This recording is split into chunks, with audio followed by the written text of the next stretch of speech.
따라합시다. 좁은 문으로 들어가라. 다시 한번요. 좁은 문으로 들어가라. 오늘 말씀 함께 살펴보도록 하겠습니다. 예수님께서 예루살렘으로 올라가는 길에 각 성, 각 마을에 들려서 천국 복음을 가르치셔 주셨습니다. 자, 그때 어떤 한 사람이 예수님께 질문을 합니다. 주여, 구원받을 자가 적습니까? 작습니까? 이렇게 물어보는 거예요. 주님이 지금 천국 복음을 우리에게 가르쳐 주시는데 그러면 천국 가는 자가 적습니까? 아니면 많습니까? 이걸 물어보는 것이죠. 자, 우리가 얼뜻 들어보면 아주 신앙적인 질문 같습니다. 하나님 나라에 얼마나 많은 사람들이 들어가게 될까요? 구원받는 사람들의 비율이 얼마나 됩니까? 이런 질문 속인데 가장 중요한 이 질문 속에 자기가 구원받았는지, 어떻게 해야 구원받는지 이런 질문들이 쏙 빠져 있다는 것이죠. 주님, 제가 그런 구원받았습니까? 주님, 제가 어떻게 해야 구원받습니까? 주님, 제가 주님과 어떤 관계 속에 지금 살아가고 있는가요? 이런 질문이 아주 중요한 질문인데 자신의 구원의 문제는 쏙 빠져 있다는 것이죠. 자기는 빼놓고 남의 이야기, 그죠? 통계적인 이야기, 숫자 이야기, 어떤 천국의 분위기를 좀 살피는 질문이라 여길 수밖에 없습니다. 오늘 우리가 교회 안에서도 이러한 비슷한 질문들을 많이 하고 또 많이 들려오지요? 요즘 교회 다니는 사람들이 점점 줄지 않고 있나요? 이런 질문도 할 수 있고, 이 동네 믿음을 가진 사람이 얼마나 될까요? 그런 질문도 많이 하고, 한국 교회가 힘들다고 하는데 특히 시골 교회는 더 어렵다고 하는데 앞으로 어떻게 될까요? 이런 지금 질문을 하고 있는 겁니다. 그러면 이 질문이 필요 없는 질문은 아닙니다. 그러나 더 핵심이 되는 질문, 더 중요한 질문이 있다는 것이 있죠. 오늘 예수님은 이 질문 앞에 대답을 해 주시는데 오늘 24절 이렇게 말씀합니다. 좁은 문으로 들어가기를 힘쓰라. 그렇게 말씀합니다. 그죠? 많은 사람들이 넓은 문, 편한 길로 가고 있으니 너는 좁은 문으로 들어가야 될 것이다. 이렇게 말씀을 해 주셨습니다. 자, 오늘 예루살렘으로 올라가는 길이거든요. 예수님께서. 그러면 예루살렘으로 올라가는 길은 뭐냐면 이제 곧 십자가를 지시고 우리 죄를 대신해서 죽어야 할 때가 점점 다가오고 있다는 겁니다. 그러니까 예수님이 당신의 죽음 앞에서 사람들에게 구원의 본질을 이야기해 주는 것이지요. 많은 사람들이 넓은 길로, 편안한 길로 그렇게 갈 것인데 너희는 좁은 문으로 가야 구원이 있다. 할렐루야. 그걸 말씀하고 있습니다. 오늘 22절부터 30절까지 말씀이 바로 그겁니다. 구원받은 사람이 적습니까? 예수님은 너희가 생각하는 것보다 많다 적다 이렇게 말씀하지 않고 오로지 힘써 좁은 문으로 들어가야 된다 이렇게 말씀하십니다. 질문의 방향을 숫자에서 너 자신으로 바꿔주셨고 통계에서 결단으로 바꾸라고 알려주셨습니다. 여기서 힘쓰라는 말은 원어를 살펴보니까 달리기 선수가 경기장에서 온 힘을 다하여 다른 박질하는 경주를 뜻하더라고요. 너희가 지금 믿음의 길을 천국을 향해서 갈 때에 힘을 써야 될 텐데 그냥 되는 게 아니라 경기장 선수와 같이 온 힘을 다하여 그죠? 마지막 종착역을 향하여 앞을 향하여 다른 박질하듯이 그렇게 믿음의 길을 걸어가야 된다. 옆을 바라보고 딴짓거리하고 주저앉아서 머뭇머뭇거릴 것이 아니라 다른 박질하는 경기장 선수는 오로지 그죠? 마지막 피날레 종착점을 향하여 온 힘을 내다 달려가는 것처럼 구원이라고 하는 것, 믿음이라고 하는 것은 그렇게 표대이신 예수만 바라보고 달려가야 맞다. 그렇게 말씀하고 있습니다. 오늘 많은 사람들이 교회에 나오면 자동적으로 구원받는다고 착각하는 경우가 많습니다. 성경은 그렇게 말씀하신 적이 없어요. 출애굽기, 레위기, 민수기, 신명기, 여호수아에 걸쳐서 이스라엘 백성들이 애굽의 노예에서 있을 때 그들을 하나님의 모세를 통하여 구원해서 홍해 바다를 건너서 광야 40년을 거쳐서 가나안 땅에 들어가는 모습을 기록하고 있습니다. 자, 그런데 오늘 가나안 땅, 하나님이 약속한 축복의 땅은 영적으로 천국과도 같은 것이고 광야는 세상과도 같은 것이고 광야를 지나는 이스라엘 백성들은 믿음의 길을 가고 있는 것과 영적으로 똑같은 겁니다. 이걸 모형이라고 그러고 예표라고 그래요. 자, 그러면 출애굽 1세대 대들이 광야 40년을 거쳐 가나안 땅에 가는 동안 광야에서 다 죽었습니다. 왜? 믿음이 없어서. 그저 때마다 시마다 불평하고 원망해서 하나님이 세운 지도자에게 대적하고 하나님께 불평하고 원망하면서 차라리 애굽에서 죽었을 걸 괜히 왔다. 여기는 물도 없고 고기도 없고 마늘도 없고 부추도 없고 혁효는 없구나. 그렇게 불평불만했다는 거예요. 하나님이 낮에는 구름 기둥으로 밤에는 불 기둥으로 만나를 매일매일 내려주시고 메추라기도 주셨고 때마다 반석에서 샘물을 주셔서 뭐 하시게 했는데 옷도 헤어지지 않고 신발도 떨어지지 않고 광야 40년 길을 걸어가고 있는데 때마다 시마다 불평하고 믿음 없는 얘기를 하면서 결국 광야에서 다 죽을 수밖에 없었다. 오직 여호수아 왕 갈렙만이 믿음을 선포하고 하나님 붙들므로 끝까지 가나안 땅에 들어갈 수가 있었다. 이렇게 이야기를 하고 있는 거지요. 자, 그렇다면 그 200만 명이나 되는 수많은 사람들 중에 천국의 가나안 땅에 들어간 사람은 두 사람밖에 없으니 너희는 많은 사람이 가는 길로 가지 말고 좁은 문으로 협착한 길로, 그죠? 애쓰고 수고하는 길로 앞만 보고 예수만 바라보고 달려가는 길을 가야 된다. 할렐루야. 이게 성경에서 가슴을 치면서 예수님께서 지금 믿음의 본질, 구원의 본질을 말씀해 주고 있습니다.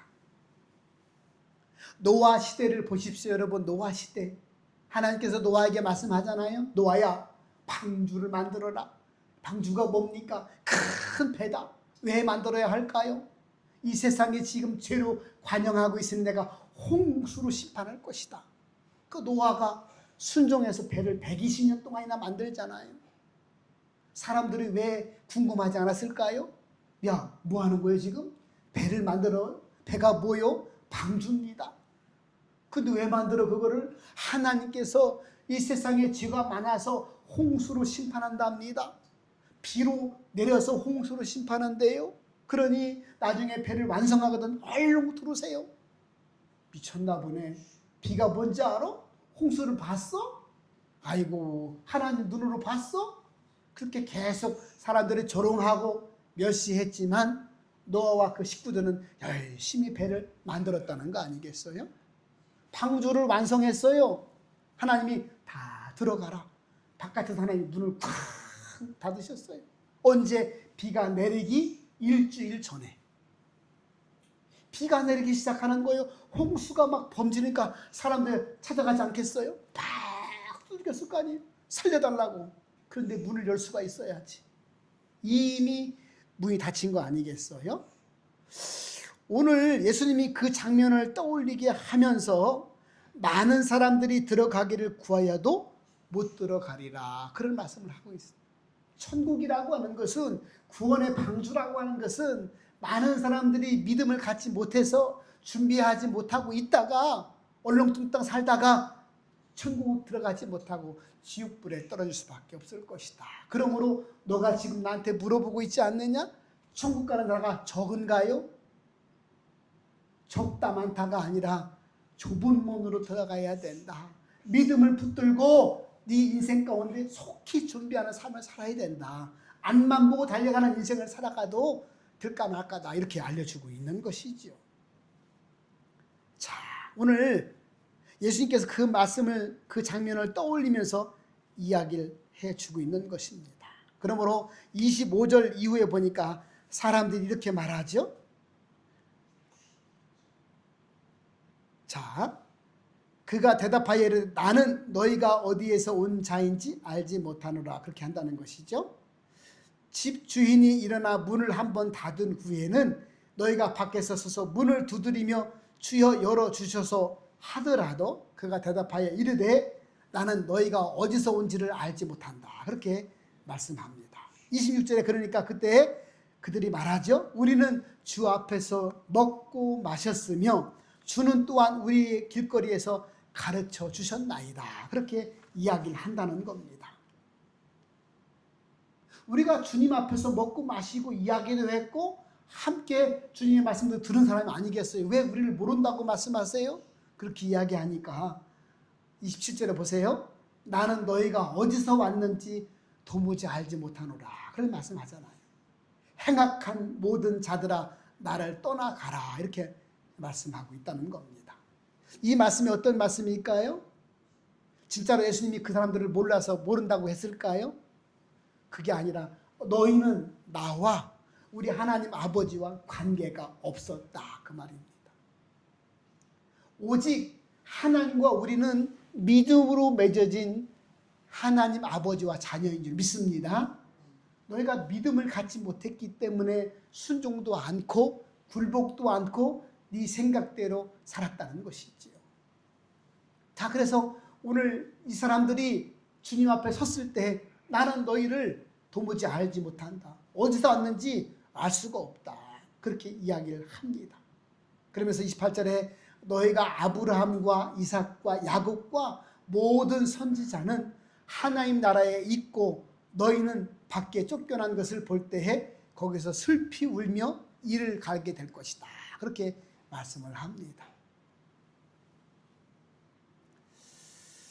오늘 예수님 시대에 바리새인들을 잘 한번 생각해 보세요. 바리새인들. 그들은 성경을 달달달달 외웠습니다. 그들은 율법을 가르쳤어요. 목사님처럼 지금의. 사람들 앞에서 큰 소리로 기도도 잘 했습니다. 금식도 일주일에 2번 이상 했습니다. 사람들을 볼 때는 저 사람보다 저들보다 믿음이 좋은 사람은 아무도 없었습니다. 그런데 예수님께서 오셔서 이 회칠한 무덤과 같은 독사의 새끼들아 그렇게 혼쭐을 내시잖아요.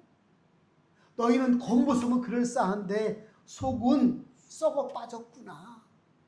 믿음이 없구나. 사람들에게 인정받고 존경받고 기득권을 유지하려고 하는 그런 마음밖에는 아무것도 없구나. 사랑도 없고 믿음도 없고 섬김도 없고 오히려 대접받으려고만 하는구나. 그렇게 예수님께서 혼쭐을 내주셨습니다. 자, 외적인 모습 가지고는, 그죠? 교회에 왔다 갔다 하는 것 가지고는 하나님과 관계를 맺을 수 없다는 겁니다. 우리는 오직 믿음과 순종으로 성령의 열매를 맺을 때 하나님 백성으로 이 땅을 살아가는 믿음의 사람인 줄 믿습니다. 이걸 잘 헤아리라는 거예요. 그냥 아무 생각 없이 교회 덜렁덜렁 다닌다고 내가 구원받았다고 착각하지 말라는 거예요. 하나님 말씀을 다 하면 예 하나님 저한테 말씀해 주시는군요. 제가 부족해도 최선을 다해서 순종하겠습니다. 그렇게 순종하는 자가 믿음의 사람이다. 이걸 알려주는 것입니다. 자, 오늘 유대인들에게 말을 해주는 거예요. 29절입니다. 사람들이 동서남북으로부터 와서 하나님 나라 잔치에 참여하리니 보라 나중된 자로서 먼저 될 자도 있고 먼저 된 자로서 나중될 자도 있느니라 하시더라. 그렇습니다. 자, 이 말씀은 오늘 질문한 유대인에게도 이해가 되지 않고 그 말씀을 듣고 있는 주변 사람도 이해가 되지 않는 거예요. 왜냐하면 우리가 누군데 아브라함의 자손이고 모세의 후손인데 우리가 누군데? 하나님의 율법을 받은 민족인데 어떻게 우리보다 이방인들이 구원받는다고? 이건 말도 안 되는 거지 라고 생각할 수 있는 그런 말씀이었습니다. 그러나 주님은 분명하게 말씀하죠. 하나님 나라는 혈통으로 가는 것이 아니라 믿음으로 가는 나라다. 할렐루야. 전통으로 가는 게 아니다. 혈통으로 가는 게 아니다. 유대인이라고 가는 게 아니다. 물론 아브라함 후손이 맞다. 모세의 후손이 맞다. 그러나 너희가 지금 믿음을 갖고 있지 않다면, 그죠? 전통 가지고 혈통 갖고 천만의 말씀, 만만의 콩떡이다. 그렇게 말씀을 하시는 거예요. 우리는 이방인입니다. 이 당시로 따지면. 그러나 나중된 자, 이방인의 삶에서 예수를 믿고 먼저 된 자로 등록할 수가 있다. 그 얘기를 하시는 것이죠. 저와 여러분은 이방인이었지만, 그죠? 오늘 먼저 된 은혜가 주어진 줄 믿습니다. 하나님께서 보내주신 우리 대속자 예수님을 내 인생의 구세주로 믿음으로 그 십자가의 사건을 받아들이고 부활 사건을 영접함으로 우리가 하나님 자녀로 살아갈 수 있다는 겁니다. 그렇다면 하나님 자녀로 되었느냐? 그렇다면 너의 믿음의 길을 좁은 길로 가라. 평탄한 길, 넓은 길, 편안한 길이 믿음의 길이 아니고 네가 헌신하고 네가 섬겨주고 네가 죽어주고 네가 엎드려야 된다. 그렇게 말씀을 하시는 겁니다. 사랑하는 여러분, 우리가 주장할 것은 아무것도 없다는 거예요. 하나님 은혜 감사합니다. 시켜만 주시면 순종하겠습니다. 하나님, 저 같은 죄인을 구원해 주시니 감사합니다. 저 같은 자가 할 수 있다면 순종하겠습니다. 이것이 우리 믿음의 어떤 표현이 된다 말씀하고 있습니다. 구약 성경에 보니까 아브라함도 아버지가 이름이 데라인데 데라가 우상을 깎아서 만들어 팔아서 먹고 살던 집안이었어요. 족장의 집안이었지만 웬만큼 잘 살았어요. 그런데 하나님이 아브라함아, 너가 고향과 친척과 아비집을 떠나야 되겠다. 우상에서 죄의 자리에서 떠나야 되겠다. 너는 저 내가 보여줄 땅 가나안 땅으로 가라. 그렇게 했을 때 아브라함이 아이고 거기를 어떻게 가요? 아이고 거기 이방 땅인데 어떻게 가요? 낯선 곳에 어떻게 가요? 여기서 다 청척해서 지금 터를 잡고 있는데 나이가 75세인데 어떻게 가요? 하지만 아브라함 믿음으로 갔다는 거예요. 자, 롯을 보세요. 롯. 모압 땅에서 그죠? 이방인의 여자였거든요. 남편도 죽고 시아버지도 죽고 시어머니 나오미가 이야기하잖아요. 얘야, 너희들은 너의 고향으로 돌아가거라. 너의 어머니한테 돌아가고 너의 신께로 돌아가라. 그랬더니 아니요, 나는 어머니를 따라가겠습니다. 어머니가 믿는 하나님을 저도 하나님을 믿겠습니다. 그렇게 이야기를 하잖아요. 그가 하나님을 선택하고 좁은 길을 선택했다는 거예요. 얼마나 힘들어요. 아무것도 없는 노인네를 시어머니를 모셔야 되는데 이방 땅에 와서 아무것도 없는 데서 이삭을 주워 먹고 살아야 되고 노인 양반을 봉양해야 되고 그저 이방 여인이라고 조롱하고 멸시할 텐데 그걸 숨으로 어떻게 견디겠냐고요. 그러나 하나님을 내가 선택해야 되겠다. 좁은 문으로 가야 되겠다. 그게 믿음의 길이라고 알려주는 것이죠. 그러므로 신앙은 출발하는 게 중요한 게 아니고 교회 다니는 게 중요한 것이 아니고 오늘 경력이 그저 신앙의 연수가 중요한 게 아니고 직분이 중요한 게 아니고 믿음으로 사는 게 중요하다. 할렐루야. 이걸 예수님께서 지금 이야기를 해주고 있습니다. 그러므로 교회 다니는 것 때문에 자동으로 구원이 보장된 게 아니니 정신을 차리고 하나님 말씀대로 살아가는 자가 되어라. 진짜 믿음의 사람이 되어라. 이게 오늘 본문에서 알려주는 말씀입니다. 그것이 바로 예수님께서 말씀해 주시고 표현하시는 좁은 길로 가라. 이걸 말씀하고 있습니다. 저도 마찬가지고 여러분도 마찬가지고 왜 넓은 길, 편안한 길, 잘 갈 수 있는 길로 가고 싶지 않겠어요? 누가 협착하고 좁은 길로 가고 싶겠어요? 느린 길로 가고 싶겠어요? 그런데 좁은 길로 가야 맞다는 거예요. 그죠? 다 자기 감정이 있고 자기 생각이 있는데 그걸 죽이라고 하고 내려놓으라고 하니까 쉽겠어요? 그러나 우리가 하나님의 사람이니까, 믿음의 사람이니까 용서해주고 양보해주고 내가 져주고 내가 손해보고 내가 섬겨주는 게 믿음의 사람이다 알려주는 것이죠. 자, 그러면서 31절부터 33절에 보니까 지금이 은혜의 때다 이렇게 알려주는 것이죠. 바리새인들이 와서 물어봅니다. 얘기하죠. 헤롯이 당신을 죽이려고 하니까 여기를 떠나소서 그렇게 말을 하죠. 그러니까 이 말 속에는 걱정도 되고 또 이들의 계산도 있는 거예요. 위험하니까 빨리 도망치세요라는 말도 있고 여기서 제발 그죠? 유대인이 구원받지 못한다고 얘기하는 당신은 꺼져주세요 그런 말도 포함되어 있는 거예요.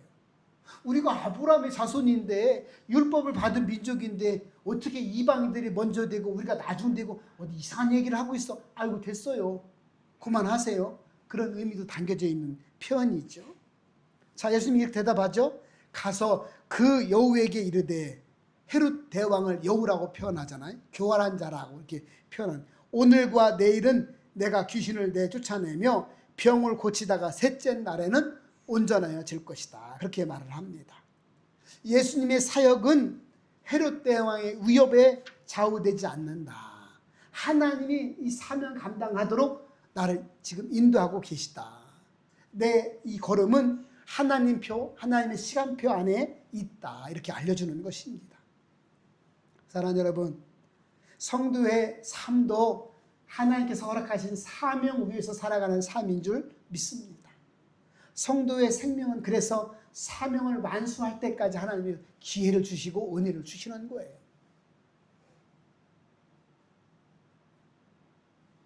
여러분, 몸이 아프든지 내가 죽을 수도 있겠다 그런 느낌이 들 때 하나님 제가 사명이 뭔가요? 하나님이 기뻐하시는 이 땅에서 해야 할 일이 뭔가요? 하고 물어보시길 바랍니다. 제가 순종하겠습니다. 복종하겠습니다. 사명 감당하겠습니다. 할렐루야. 그러면 그 사명 때문에 하나님께서 우리를 데려가지 않는다는 거예요. 우리가 하나님 나라를 갈 때까지는 사명을 감당하지 않거나, 그죠? 사명을 감당할 필요가 없거나, 그럴 때는 데려가시는 것이죠. 그러나 예수님도 마찬가지고 성도도 마찬가지고 이 땅에 하나님이 기뻐하시고 원하시는 사명이 있다는 거예요. 그 사명이 너의 인생이라는 것이죠. 성도의 삶이라고 얘기하면서 하나님 시간표 안에 우리가 살아가고 있으니 그런 것 저런 거 걱정하지 말고 너는 믿음의 길을 걸어가는데 좁은 길로 걸어가면 된다. 이렇게 이제 알려주는 것이죠. 그러면서 말씀합니다. 선지자는 예루살렘 밖에서 죽는 법이 없다. 여러분, 예루살렘은 성전이 있던 곳이거든요. 그런데 선지자가 성전이 있던 예루살렘에서 날마다 죽었다는 거예요. 잘못됐다는 거 아니겠어요? 그죠? 이 세상의 죄가, 그죠? 율법이 오히려 선지자들을 성전이 있던 하나님 말씀이 선포되는 진리의 장소에서 죽임을 당했다는 거 아니겠어요? 오늘 예수님도 예루살렘에 들어가셔서 결국 십자가를 지고 죽게 되는 것이죠. 자, 오늘 그거를 알고 있지만 예수님께서 십자가를 지시기 위해서 예루살렘을 향해서 지금 가고 있는 도중이다. 이렇게 성경을 알려주고 있습니다. 그러므로 하나님께서 허락하신 사명은 결국 어떤 세부적인 내용은 알 수 없지만 우리가 꽃길을 걸어가는 게 아니고 십자가를 지키기 위해서 이 땅을 살아가는 성도의 삶이 우리의 인생이다. 이렇게 알려주는 것이죠. 그러므로 저와 여러분이 그래, 내가 꽃길을 걷기 위해서 이 땅을 살아가는 믿음의 존재가 아니라 힘들어도 좁은 문으로 가야 되는 사명이 있는 사명자구나. 이렇게 우리 마음속에 기억해 줄 수 있기를 주님의 이름으로 축복합니다. 오늘 34절 35절 마지막에 보니까 오늘 주님께서 말씀하시는 거예요. 내가 암탉과 같이 너희를 좀 품으려고 몇 번이나 시도했는데 너희가 거부했다. 이렇게 말씀합니다. 그러면서 예루살렘을 향해서 탄식을 하면서 말씀을 하시죠. 슬픔과 애통을 담아서 말씀을 하십니다. 암탉이라고 하는 것은 위험이 오면 자기도 모르게 본능적으로 새끼를 확 품잖아요. 날개 안에 들어올 수 있도록. 그래서 자기 몸은 상할 수 있고 자기 몸은 다치고 찢길 수 있어도 그 속에 있는 새끼들을 살리려고 어미가 이렇게 희생하는 거 아니겠어요? 바로 예수님을 당신 본인을 그렇게 표현을 하고 있는 겁니다. 아, 그렇구나. 예수님이 이 땅에 오신 것은 당신의 자녀들을 품기 위해서, 살리기 위해서 당신이 찢기고 상하고 죽으심을 경험하면서 이 땅에 오셨구나. 이걸 알 수가 있습니다. 이것이 바로 십자가의 은혜라고 성경은 알려주고 있습니다. 그러나 너희가 원하지 아니하였도다. 오늘 34절 마지막에 그렇게 이야기를 하고 있습니다. 하나님은 강제로 우리를 구원해 주지 않습니다. 인격적으로 대하십니다. 그래서 언제나 불러주시고 기다려주시고 초청해 주시는 것이지요. 그러나 많은 사람들이 거절을 한다. 그렇게 말씀을 하고 있습니다. 창세기 4장 7절에 보면 하나님께서 가인에게 말씀해 주세요. 가인아, 내 앞에 죄가 엎드려져 있구나. 죄가 너를 원하나 너는 죄를 다스려야 된다. 이렇게 말씀해 주세요. 그런데 분명히 그 음성을 들었지만 가인은 자기 생각대로 동생 아벨을 죽이고 맙니다. 이게 인간의 본성이라는 것이죠. 그래서 하나님은 계속 말씀해 주신다는 거예요. 알려주신다는 거예요. 그러면 저와 여러분이 오늘 하나님께서 주님을 통하여 말씀해 주시잖아요. 믿음의 길은 성도의 삶이라고 하는 것은 좁은 문으로 가는 것이다. 그러니 편안한 길, 넓은 길이 있다 할지라도 너희는 이 믿음의 좁은 길을 걸어가야 된다. 그래야 구원이고 그래야 하나님의 은혜를 입고 하나님과 관계된 삶을 살아갈 수 있다. 이렇게 우리에게 말씀해 주고 있습니다. 사랑하는 여러분, 오늘 하나님 말씀을 통해서 우리에게 말씀해 주시죠. 너는 지금 좁은 문으로 가고 있느냐 아니면 넓은 문으로 가고 있느냐. 너는 지금 순종하고 있느냐 다음으로 미루고 있느냐.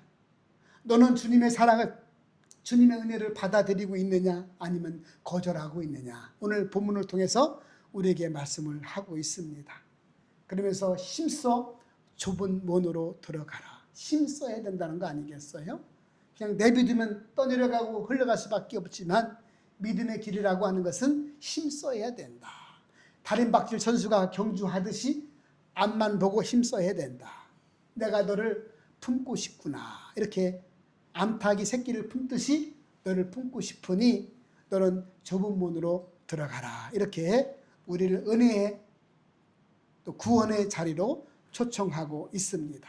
우리 한번 따라할까요? 믿음은 좁은 문으로 가는 것이다. 다시 한번 믿음은 순종이다. 기도하겠습니다. 좋으신 아버지 하나님, 우리가 믿음의 길을 걸어갈 때에 너희는 좁은 문으로 가라. 이것이 믿음의 길이다 말씀해 주시니 감사합니다. 가룟 유다도 하나님 예수님 제자였지만 자기 생각대로 그렇게 행동하다가 지옥 갈 수밖에 없었습니다. 하나님, 우리가 하나님 말씀대로 신앙생활 할 수 있도록 인도하여 주옵소서. 교회만 다니는 종교생활이 아니라 하나님 말씀에 순종함으로 진정한 믿음 생활을 하는 순종의 삶, 신앙생활 될 수 있도록 축복하여 주셔서 모든 사람들이 끝내 구원으로 승리할 수 있도록 도와주시고 하나님 아버지와 시실된 관계가 이루어질 수 있도록 우리 모두를 축복하여 주옵소서. 하나님, 오늘도 믿음을 가지고 결단하는 삶을 살게 하시고 힘쓰는 믿음의 길을 걸어갈 수 있도록 은혜 베풀어 주옵소서. 감사드리옵고 살아계신 예수님의 이름으로 기도 올리옵나이다. 아멘.